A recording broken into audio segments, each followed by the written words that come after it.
So I had just finished my walk around Buttonwood Park, and I was headed back to my car when I spotted Ken. Ken's 50 years old, and he'd never been health conscious since I had known him, so seeing him out for a walk was a little unusual. I didn't expect what he was going to tell me next. Last May, he was driving to work, and all of a sudden he started to develop a severe squeezing sensation in his chest. He couldn't breathe. He felt like he was going to vomit, and he started to have drenching sweats. He knew he was having a heart attack, and somehow, despite all those symptoms, he was able to drive himself to the hospital. And the first thing that he thought about when he got to the hospital was about his 3 sons being fatherless. Within a day, he had open heart surgery to bypass severe blockages in his heart. And Ken had been given his second chance, unlike his father, who passed away at age 51 of a massive heart attack. Ken was now making the most of his second chance. Now, as a cardiologist, I know that we've made some incredible advances in the care of heart disease over the last several years. If your heart loses its beat, we can pace it. If you have a severe blockage, we can bypass it or we can put a stent in. If the pump becomes weak, we can actually put a device that can help it pump. And we can even replace a failing heart with another heart. Our ability to treat heart disease has changed certain death into a day or 2 in the hospital. But we still lose far too many people in the prime of their life. So how can we keep your heart from killing you? Is it really only pills and procedures? Is that the only thing that we have to offer? Now, in the last several years, we've learned a great deal about the importance of lifestyle through many studies. We learned that being sedentary was twice as deadly as being obese. And the researchers in that study suggested that just 20 minutes a day could significantly reduce your risk of death. In another study, we learned that 4 out of 5 heart attacks could be prevented with very simple things: eating healthy, exercising, not smoking, and maintaining a normal waistline. A Mediterranean diet, which is rich in vegetables, fruits, nuts, olive oil, fish, beans, and whole grains, while limiting sugar, dairy, and red meat, was shown to reduce the risk of heart and vascular disease by 30%. And we also learned that you're 5 times more likely to have a heart attack in the 2 hours after an angry encounter. So you have to ask yourself, is it really worth that last argument you had with someone? So we've learned the great importance of how lifestyle affects our heart health. Yet too often I hear from other doctors that people won't change their habits. I disagree. This is me. This is me in medical training. And to think that 7 years before that picture was taken, I was the starting point guard on a state championship basketball team at New Bedford High School, dribbling the ball up and down the court at the Boston Garden. That person there couldn't dribble a basketball without getting short of breath. And it took a wake-up call from one of my mentors as a cardiology fellow.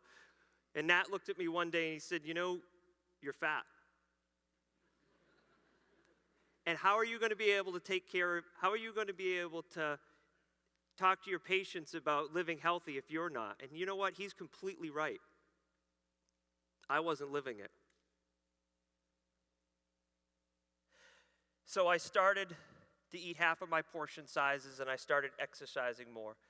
And my weight went from 230 pounds to 180 over a couple years, and now I'm finally down to 150 pounds. However, the other thing that I was struggling with was with my stress. And stress is something that doctors as doctors, we don't usually like to talk about, but it's something that's very important. You know, we usually push on, and we oftentimes don't take care of ourselves. And I'm not alone. About 50% of doctors are actually burned out. And if we're going to take better care of our patients, we need to be able to take better care of ourselves. I didn't have the tools in the toolbox at that point in order to deal with my stress, and it was affecting every part of my life. I was surviving my weekdays and crashing into my weekends. And this kept repeating itself with no end in sight. Fortunately, a vacation to San Diego where I met this man changed my life. Jean-Pierre Marx is a behavioral and spiritual therapist, artist, health and wellness instructor, and a Grand Master of martial arts. He introduced himself while I was looking at some of his art, and after speaking with him, he gave me his book, Wake Up to Life. When I read this book on the plane flight back to Boston, I realized there was a lot more to well-being than I had learned just in medical school. And those that had known the old me, would be surprised to find out that I was studying such things as mindfulness, yoga, and healthy eating. So, it was at this point that I realized that the fog had lifted. And this painting in my home of Jean-Pierre marks when I changed from surviving to living. And we've become great friends, and he continues to impart wisdom. So the fog had lifted. I could now see that heart disease could be preventable through lifestyle, and I was trying to do that myself. Scripts in the office were being written for healthy eating, yoga, meditation, exercise, and laughing. And I kept going in this direction because patients were actually doing it. They were quitting smoking, they were losing weight, they were exercising and overall happier. One patient looked at me and said, "So what you're trying to tell me is that we should be eating from farms, not factories." She really got it. I was learning that being a heart doctor was a lot more than treating the physical heart. It was about helping patients realize that they are their own best doctors.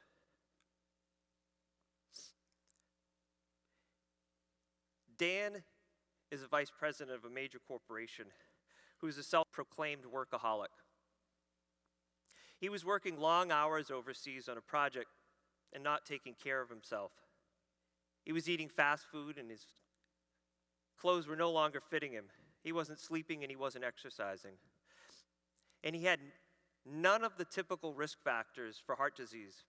He didn't have diabetes, he didn't have high cholesterol, and he didn't have hypertension. But one night, he started to develop severe squeezing chest discomfort. But of course, it couldn't be a heart attack because he had none of those risk factors. He kept brushing it off. But when it wouldn't go away, he had his friend take him to the nearby hospital, where the tests suggested that he was in the midst of having a major heart attack. But he still wouldn't believe it. So he actually had placed a phone call to me before he would undergo any procedures. And that was the longest second opinion of my career, 8,000 miles away. I was on the phone with another cardiologist and Dan discussing what was going on, and it was clear he needed to have a stent placed. And that was done, and he had almost no heart damage. When he returned to the United States, he came to my office and put this down on my desk, and he said, "This caused my heart attack." This R2D2 USB charger was the project he was working on when he wasn't taking care of himself and he had his heart attack. He blamed his unhealthy lifestyle and his stress as the cause of his heart attack. And he was on all the right medications, but he still wasn't in balance.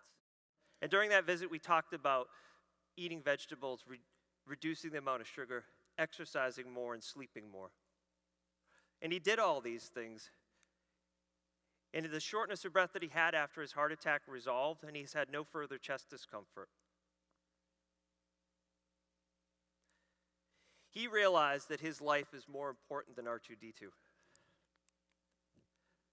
However, we shouldn't have to wait for a wake-up call, an emergency like that. This article was in the local newspaper.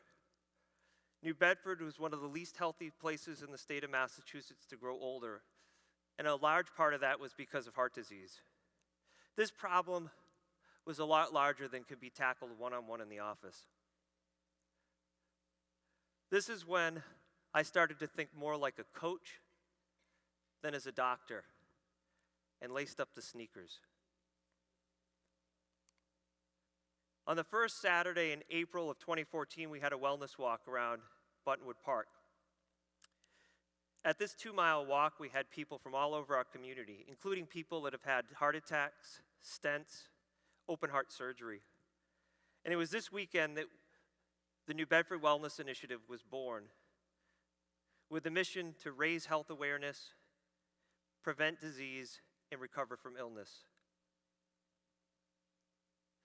Social media actually was a great platform, as Facebook proved an easy way to get information out quickly. We were able to let people know where the farmers markets were, where there was exercise, where there was yoga, meditation, healthy restaurants. We also started to have community-sponsored events, such as hosting health documentaries and national speakers like Dr. Don Berwick from the Institute of Healthcare Improvement. We also, because last year, as we all remember, we were under about 2 feet of snow, we moved our walks into the mall. So we kept our momentum going. And the group was starting to take on a personality of its own. This is Caesar. Caesar's pretty much a celebrity of our group. He's a person that struggled with his weight and underwent gastric bypass a few years ago. He now gets up almost every morning, and before work he walks 6 or 7 miles a day, and he shares these posts on Facebook. Caesar's not only decreased his risk of having a heart attack, he's been an incredible inspiration for others in the group to change their habits. Loretta LaRoche is a friend of mine. She's a humorist, stress specialist, motivational speaker, and author who's been participating in our group since it began, with her humor and wisdom on our Facebook group and also through workshops. What we have to realize is the value of humor is undervalued. And she really is the doctor of laughter medicine for us. In that spirit, we've tried not to take ourselves too seriously. And we've had tie-dye yoga Fridays at the hospital and red nose days in the office.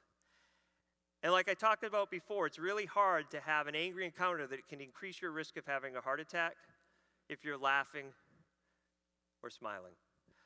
Over the last month, we've actually had the opportunity to take the next step. And we've started a wellness program at the local Boys and Girls Club with free programs in aerobics, nutrition, smoking cessation, meditation. We've also learned that it's important for us to grow. We need to partner with other groups. And we've been able to partner with the National Walk with the Doc, and tomorrow will be our next walk. We've also partnered with the 100 Million Healthier Lives movement, which has a bold goal